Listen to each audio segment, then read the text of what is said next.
আসসালামু আলাইকুম, hello everyone, কেমন আছেন সবাই? আসলে কি আর বলবো, বাংলাদেশে এত বন্যার অবস্থা খারাপ বন্যাতে। তো মন মেজাজ আসলে ওইভাবে এরকম ভালো নেই। তারপরও অনেকদিন পর একটা ব্লগ নিয়ে হাজির হলাম। এটা বেশ অনেকদিন আগের। আমি গিয়েছিলাম আমার বাসার সামনেই তুরাগ নদীতে, যেটা হচ্ছে আমার বাসা থেকে একদম কাছে। তো এখানে একদম মানে 1 মিনিটও ওয়াকিং ডিস্টেন্স না গেলে এরকম সুন্দর দৃশ্য দেখা যায়। তো অনেকেই প্রতিদিন বিকালে সন্ধ্যায় এখানে ঘুরতে আসে, একদম বিকেল থেকে শুরু হয়।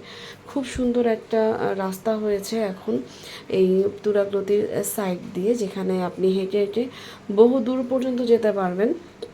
অ্যান্ড এই জায়গাটা অনেকটা পার্কের মতো হয়ে গেছে এর জন্য। এই যে আপনারা দেখতেই পাচ্ছেন যে মানুষজন বসা, এই যে রাস্তাটা আমি দেখাবো একটু পর, মানে এত পরিমাণ ভিড় হয় যে একসময় এখানে মানুষ আসেই নেই ঠিক মতো। এখন দেখেন মানে সব জাতের মানুষ, ধর্ম বর্ণ নির্বিশেষে সবাই এসে এখানে আর কি খুব এনজয় করে। তো এখানে এই সাইডটা একটু খালি ছিল বিধায় আমি এখানে এসে দাঁড়িয়েছিলাম। তাছাড়া অনেক ভিড় ছিল পুরোটা রোডই।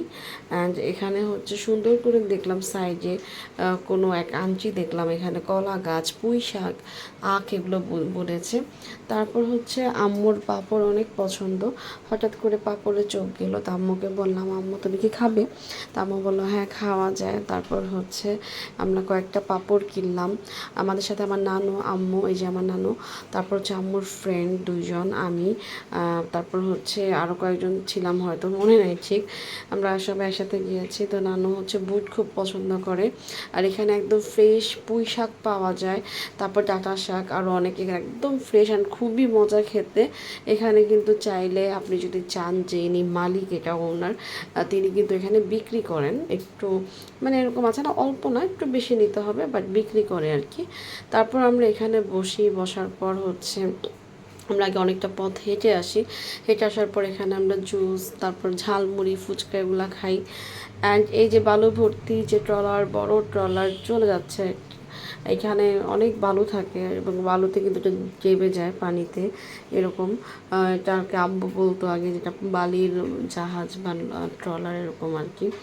তো যাই হোক, আমাদের জায়গাটা অনেক অনেক বেশি সুন্দর। যারা মিরপুর বেড়িবাঁধে ঘুরতে আসবেন তারা হাতে টাইম নিয়ে বিকাল আসলে কিন্তু এরকম সুন্দর দৃশ্য দেখতে পারেন। অ্যান্ড আমি খুব সুন্দর মতো এনজয় করছিলাম। আকাশটা এত সুন্দর লাগে এখানে গেলে, এক একবার এক এক রকম আকাশের কালার শো করে, খুব ভালো লাগে। অ্যান্ড নদীর ওই পারে কিন্তু গোলাপ গ্রাম, আপনারা যারা গোলাপ গ্রামে এখনও যাননি তারা কিন্তু আসতে পারেন। আর শীতকালে গোলাপ গ্রামের সৌন্দর্যটা বেশি। ফাইনালি বাসে এসে আমি নান রুটি বানিয়ে এরকম পোড়া পোড়া করে তারপর সবাইকে এনে খাই আমার কাজিনদের নিয়ে। তো আজকে এই পর্যন্তই, নতুন কোনো ব্লগ নিয়ে হাজির হব। সবাই ভালো থাকবেন, সাবধানে থাকবেন, আল্লাহ হাফিজ।